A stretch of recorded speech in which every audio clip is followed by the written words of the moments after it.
Hi, good afternoon, folks. In this video, we're going to take a look at the job Kevyn Adams has done so far, and we'll dissect it a little. Coming up. All right, guys, so I just wanted to go over a little bit about Kevyn Adams because he's kind of gotten lost in all this shuffle as well. And the job I think he's done so far, because I think myself as a fan, he's done an excellent job so far. I really do. Who he surrounded himself with, how he's open-minded to listening to others and their opinions and their input and learn from them as well. Because I'm a big believer that any great leader first has to become a great follower and then they become great leaders eventually. So I heard something on Craig Rivet talk about on After the Whistle, and I think a lot of credit of this goes to Adams actually. Now, Poso sent out a message wanting to go to a Lakers game when they were in LA. And Poso just says he loves this group. They're awesome. He's never been on a team like this. We keep hearing that, right? Now, he's never been on a team so tight, he said. 20 guys went to that Lakers game together. Not 5, 6, 7, 20. They all got together and they all went to this game together. And people say, well, what does going to a basketball have to do with it? It's not about that. It's about how when the team is in, they're all in. When it comes to anything they're doing, they're all in. And that really, to me, says a lot about where this team is at, really. This team is in a really good spot emotionally as a team. No, we're not there yet on the ice. We're not. We know we're not. We knew we weren't from the beginning. I still think we can surprise this year, but for me, like I said, if we hit the 70s in points this year, that's a surprising season. That is. Everybody's picking us to be a 50-point team this year, the pits and all this crap. And I don't buy it. I really don't. Because I'm a big believer if you have the camaraderie in the dressing room and you have the friendship in the dressing room on and off the ice, though. Off the ice is important. It's not just its business. Hey, how you been this week? How's the wife and kids? And then you hate each other again. You go home. It's not like that, this team. You can just tell. You could tell last year when Granato took this team over, how it was a solid call. And the thing is, let's face it, Adams could have went, he could have got some big high ticket coach in here. I'm sure the Pagulas would have paid. People say no. I think they would have. I do. But I think he made the right call because he's seen the development with the kids under Granato and he couldn't let it go. And a lot of us felt that way too, you know, me included. I felt like he deserves a chance. This coach, you know, he earned it. He earned the chance to at least we see a full season under this guy and see what happens. But besides that, you know, I'm just talking the whole atmosphere of how he says over and over and over how he wants players who want to play in Buffalo to be in that roster. He doesn't want guys just because they want to make money like Taylor Hall. They don't want guys that are here just to, or just be the star or whatever it is. He wants guys that want to fit in with this team, guys whose egos are small enough that when they come to this team, even if they're a big player, they're still going to be humble where they fit in. And that is exactly the type of team I believe he's building. I really do. Right in front of our eyes, guys. I mean, if you take a look at that depth video I did, and you've seen it. It's evident what his plan is. His plan is, yes, have the rebuild. The culture change has to happen first, which I believe is already done, regardless of the streak.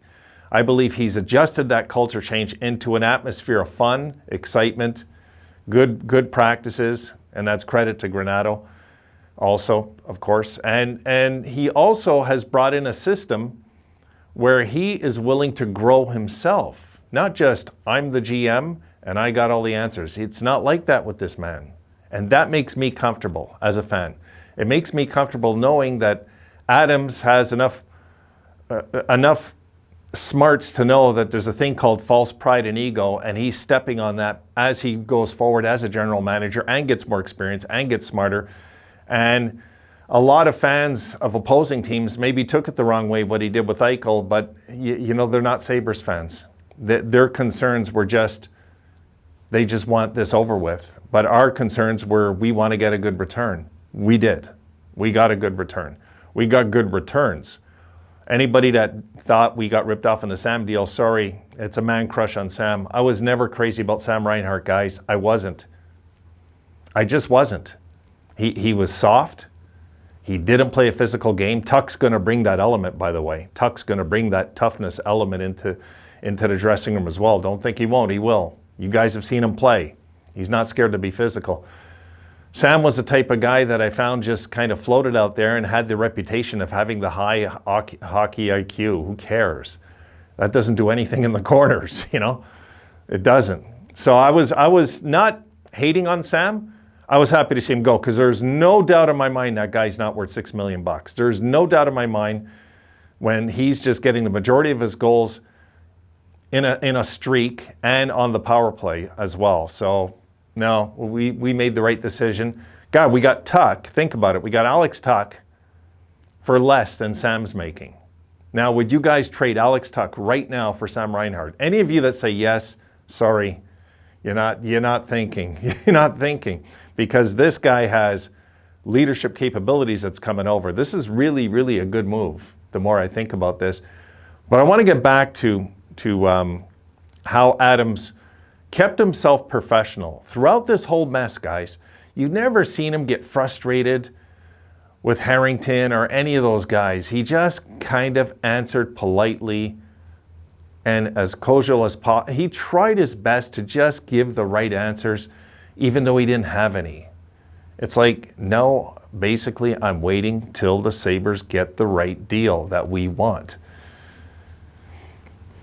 We didn't get one good player, you know, that's why the next video is coming. We got two. You know, we got Alex Tuck also, let's not forget that. But getting back to the Sam thing, how's Devin Levi look now, guys? How's he look now? He's got 4 shutouts over there already. Think about it. This is really been a good bunch of trades for us overall, in my opinion. We didn't lose. No, I won't. I refuse to believe we lost this three-man package that went out in a third rounder and what we got back. We didn't lose. We got good, sufficient return for the future, and that's what this team's about. It is. Yes, there's a season to play in front of us, but it's a season of learn for a lot of these young guys. Let's not forget that. Including Dahlin, guys, including Dahlin. Yes, he's got to get his act together, but including him, he's going to have another year of learn under his belt after this year. The kids are getting older that are in this lineup right now. Imagine when these other young kids come up and they see guys just a few years older than them playing like awesome. They're going to be like, oh my God, like, you know, I want to be here. There's a lot of things that are coming that are good. So we've got to be patient. We got to stick it out.